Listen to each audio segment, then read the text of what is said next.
Bonjour à tous chers téléspectateurs, nous allons aujourd'hui voir comment les premières guerres ont pu éclater pendant la préhistoire. Nous allons voir la vidéo en 4 parties. Nous verrons pour commencer les enjeux qui sont apparus suite à la sédentarisation, puis nous verrons la hiérarchisation qui est apparue à la même époque. Nous verrons ensuite les différentes armes préhistoriques, enfin nous verrons quelques exemples de guerres ou de conflits lors de la préhistoire. C'est parti, bon visionnage. Pour commencer, la sédentarisation a créé de nombreux enjeux. On s'est sédentarisé à partir du néolithique bouleversant alors totalement les sociétés nomades de l'époque que ce soit au niveau social ou au niveau économique. Alors s'est créé de nouveaux enjeux. On s'est mis à cultiver, à élever des animaux et à exploiter des ressources désormais fixes. Ce qui fait que vu que l'on ne bouge plus, on est plus sensible aux attaques des gens qui veulent s'emparer de nos ressources. Donc, les nouveaux enjeux créés par la sédentarisation sont de défendre d'une part notre territoire, mais aussi d'aller voir celui du voisin s'il n'y a pas moyen que l'on puisse partager de façon équitable. 1. De quoi équitable? Non pas du tout, il faut juste aller attaquer celui du voisin pour devenir plus puissant. Ces enjeux vont donner naissance à la hiérarchisation que nous n'allons pas tarder à voir. Maintenant la hiérarchisation, nous avons vu précédemment que les enjeux sont de défendre d'attaquer un territoire. Et pour cela, il faut une certaine organisation hiérarchique. Déjà, sachez que c'est à cette période et pas avant que les femmes se voient imposer des règles injustes, avant ça, on pouvait retrouver des squelettes de femmes tout aussi musclés que ceux des hommes. Mais après la sédentarisation, elles ne pouvaient plus chasser, se battre, cueillir, son rôle était de rester au logis et de le tenir quand les hommes partaient à la guerre. De plus, dans des sociétés qui se sédentarisent, il faut obligatoirement un chef qui gère pour les autres différentes affaires, comme la défense de chacun. C'est son rôle de base de défendre chaque homme de sa tribu.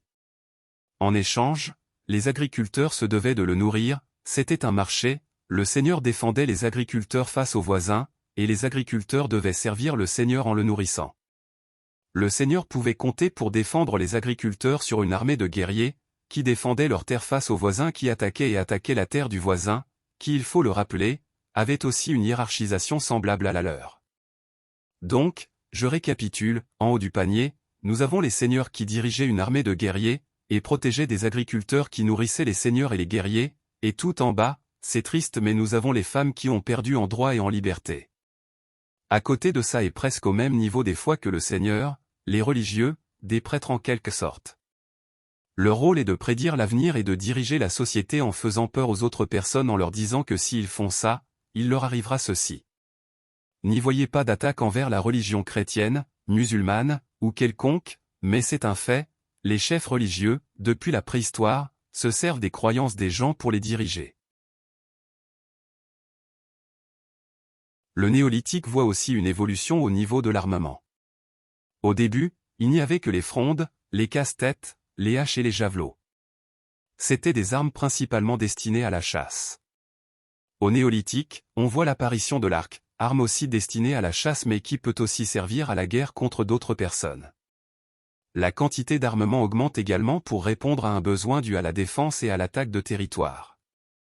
Mais c'est pendant l'âge de bronze que l'ES armée se développe. Pour rappel, les dates de l'âge de bronze sont de -3300 à -1200.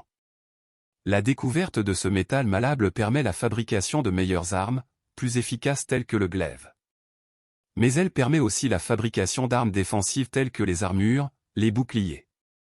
On voit ainsi l'engagement de plus d'hommes dans les batailles, mieux organisées, les guerres feront plus de victimes à partir de l'âge de bronze.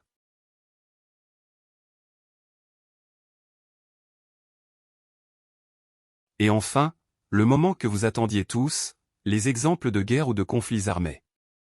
Pour commencer, un qui s'est déroulé bien avant le néolithique, il y a 400 000 ans, une trentaine de personnes ont été jetées dans une grotte ou un puits d'où on ne peut pas s'échapper. Un des hommes porte même les traces d'un coup de masse, il a le crâne défoncé. Il s'agit très certainement des traces du premier conflit armé humain.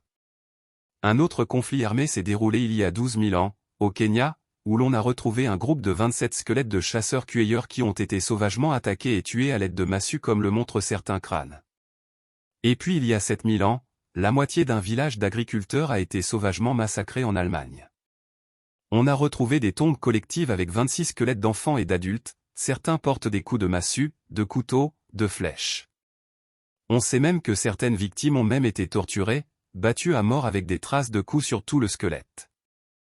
Pour conclure, le premier conflit remonte à loin, il y a plus de 400 000 ans. Mais la fréquence des conflits augmente avec le néolithique qui voit des enjeux et une hiérarchisation apparaître. L'âge de bronze va ensuite voir la naissance des armées qui vont augmenter le nombre de morts et l'intensité des victimes. Pour répondre à un besoin de défendre et d'attaquer, l'armement ne cessera d'évoluer au fil du temps. La vidéo est maintenant terminée, si tu as des questions pose-les en commentaire, laisse un like et moi je vous dis à la prochaine.